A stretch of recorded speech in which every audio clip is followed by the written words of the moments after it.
Hi hello ನಮಸ್ಕಾರ, welcome back to my YouTube channel. ನಾನಿವತ್ತು ಮಾಡೋಕ್ಕೆ ಹೊರಟಿರೋದು ಟೊಮ್ಯಾಟೊ ಚಟ್ನಿ. ಈಸಿ ವೈರಲ್ ಆಗಿರೋಂಥ ಚಟ್ನಿ, ಎಲ್ಲ ಕಡೆ ವೈರಲ್ ಆಗ್ತಾಯಿದೆ ಇದು ಇತ್ತೀಚೆಗೆ. ನಾನು ಇದನ್ನು ತುಂಬ ಸಿಂಪಲ್ ಆ್ಯಂಡ್ ಈಸಿಯಾಗಿ ಹೇಳ್ಕೊಡ್ತೀನಿ. ಇದು ನನ್ನ ಅಮ್ಮನ ರೆಸಿಪಿ ಹೇಳಬೇಕು ಅಂದರೆ, ಅಮ್ಮ ಇದೇ ರೀತಿಯೇ ಮಾಡ್ತಾಯಿದ್ರು ನಾವು ಚಿಕ್ಕವರಿದ್ದಾಗ.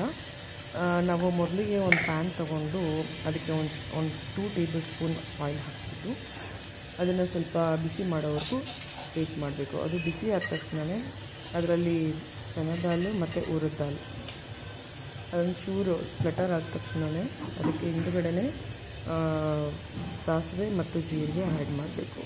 ಇದು ತುಂಬ ಈಸಿಯಾಗಿರೋಂಥ ರೆಸಿಪಿ. ಇದನ್ನು ಬ್ಯಾಚುಲರ್ಸ್ ಕೂಡ ಮಾಡ್ಕೋಬೋದು. ಯಾರಾದರೂ ತುಂಬ ಡೈಲಿ ಹೆವಿ ಪ್ರಾಸೆಸ್ ಫುಡ್ಸ್ ಮಾಡೋ ತುಂಬ ದೊಡ್ಡ ದೊಡ್ಡ ಅಡುಗೆ ಮಾಡೋಕ್ಕಿಂತ ಇದಕ್ಕೆ ಚಿಕ್ಕದಾಗಿ ಸಿಂಪಲಾಗಿ ಕೂಡ ಮಾಡ್ಕೋಬೋದು. ಮಕ್ಳಿಗಂತೂ ತುಂಬ ಇಷ್ಟ ಆಗುತ್ತೆ ಈ ರೆಸಿಪಿ. ಬಿಸಿ ಅನ್ನ ಜೊತೆ, ಚಪಾತಿ ಜೊತೆ, ರೊಟ್ಟಿ ಜೊತೆ ಕೂಡ ಇದನ್ನು ತಿನ್ಕೋಬೋದು. ಇದೇ ನಾನು ಹೇಳ್ತಾ ಇದ್ದೀನಲ್ವ, ಚನಾ ದಾಲು ಮತ್ತು ಉರಿದ ದಾಲು ಇದನ್ನೆಲ್ಲ ಹಾಕ್ಕೊಬೇಕು. ಸಾಸಿವೆ ಜೀರಿಗೆ ಅದನ್ನೆಲ್ಲ ಹಾಕ್ಕೊಂಡು ಸ್ವಲ್ಪ ಸ್ಪ್ಲಟರ್ ಆಗೋವರೆಗೂ ಬಿಡಬೇಕು. ಅದನ್ನು ಒಂಚೂರು ರೆಡ್ ಆಗೋವರೆಗೂ. ಈ ರೆಸಿಪಿ ಮಾಡೋದಕ್ಕೆ ಜಾಸ್ತಿ ಇಂಗ್ರೀಡಿಯೆಂಟ್ಸ್ ಬೇಕಾಗಿಲ್ಲ ಮತ್ತು ಲಾಂಗ್ ಪ್ರಾಸೆಸ್ ಕೂಡ ಅಲ್ಲ. ಜಸ್ಟ್ ಒಂದು 5-10 ಮಿನಿಟ್ಸಲ್ಲೇ ಇದನ್ನು ಮಾಡ್ಕೋಬೋದು ಈ ರೆಸಿಪಿನ. ನೆಕ್ಸ್ಟ್ ಇದನ್ನೆಲ್ಲ ಆದ ತಕ್ಷಣವೇ ಇದೆಲ್ಲ ಸ್ವಲ್ಪ ರೆಡ್ ಆದ ತಕ್ಷಣ ನಾನು ಕರಿ ಲೀವ್ಸ್ ಹಾಕಬೇಕು. ಕರಿ ಲೀವ್ಸ್ ಆದ ತಕ್ಷಣವೇ ನೆಕ್ಸ್ಟು ಗಾರ್ಲಿಕ್ ಹಾಕಬೇಕು. ಇಲ್ಲಿ ನೋಡಿ ಗಾರ್ಲಿಕ್ ಹಾಕ್ತಾಯಿದ್ದೀನಿ. ಗಾರ್ಲಿಕ್ ಒಂಚೂರು ತಿರುಗಿಸ್ಕೋಬೇಕು. ನಾನು ಈ ರೆಸಿಪಿನ ಮಾಡೋದು ನಾನು ಕಮ್ಮಿ ಆಯಿಲಿಂದನೇ. ಯೂಶ್ವಲಿ ತುಂಬ ಜನ ತುಂಬ ಆಯಿಲಿ ಫುಡ್ ಯೂಸ್ ಮಾಡ್ತಾರೆ, ತುಂಬ ಜಾಸ್ತಿ ಆಯಿಲ್ ಹಾಕಿ ಮಾಡ್ತಾರೆ.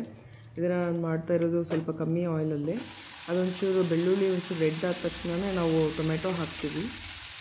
ನಾನು ತೊಗೊಂಡಿರೋದು ಇಲ್ಲಿ ಜಸ್ಟ್ 4 ಟೊಮ್ಯಾಟೋಸು.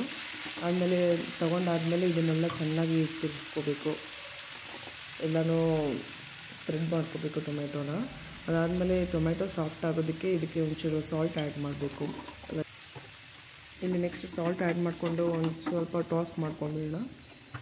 ಸೊ ಎಲ್ಲ ಬೆರೆತೋಗುತ್ತೆ. ಇದು ನೆಕ್ಸ್ಟ್ ಒಂದು 5 ಮಿನಿಟ್ಸ್ವರೆಗೂ ಅದನ್ನು ಹಾಗೆ ಬಿಡಬೇಕು, ಲಿಡ್ ಕ್ಲೋಸ್ ಮಾಡಿಬಿಟ್ಟು. ಸೊ ದಟ್ ಅದು ವಾಟರೆಲ್ಲ ಬಿಟ್ಕೊಂಡ್ಬಿಡುತ್ತೆ ಟೊಮೆಟೊದೆಲ್ಲ. ಆಮೇಲೆ ಟೊಮೆಟೊದ ಹಸಿ ಸ್ಮೆಲ್ ಕೂಡ ಹೊಟ್ಟೋಗ್ಬಿಡುತ್ತೆ. ನೀವು ಚೆಕ್ ಮಾಡ್ಕೊತ ಅವಾಗವಾಗ ಕಲಿಸ್ತಾ ಇರಬೇಕು, ಯಾಕಂದರೆ ತಳ ಹಿಡಿದ್ಬಿಡುತ್ತೆ. ಇದು ಈಸಿ ರೆಸಿಪಿ. ಯಾಕಂದರೆ ಬ್ಯಾಚುಲರ್ಸ್ಗೂ ಆಮೇಲೆ ನ್ಯೂಲಿ ಮ್ಯಾರಿಡ್ ಪೀಪಲ್ಗೂ, ಯಾರಾದರೂ ಒಬ್ಬೊಬ್ಬರೇ ಇರ್ತಾರೆ, 2 ಮೆಂಬರ್ಸ್ ಇರ್ತಾರೆ, ಅಂಥವರೆಲ್ಲ ಈಸಿಯಾಗಿ ಸಿಂಪಲಾಗಿ ಮಾಡ್ಕೋಬೋದು ಮನೆಯಲ್ಲಿನೇ.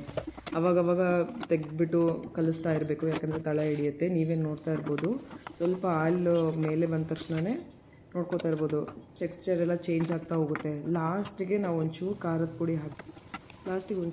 ಪುಡಿ ಹಾಕಿ ಆಮೇಲೆ ಕೊತ್ತಂಬರಿ ಹಾಕಿ ಗಾರ್ನಿಷ್ ಮಾಡಿದ್ರೆ ಮುಗೀತು. ಟೇಸ್ಟಿಯಾಗಿರೋ ಟೊಮೆಟೊ ಚಟ್ನಿ ರೆಡಿ ಟು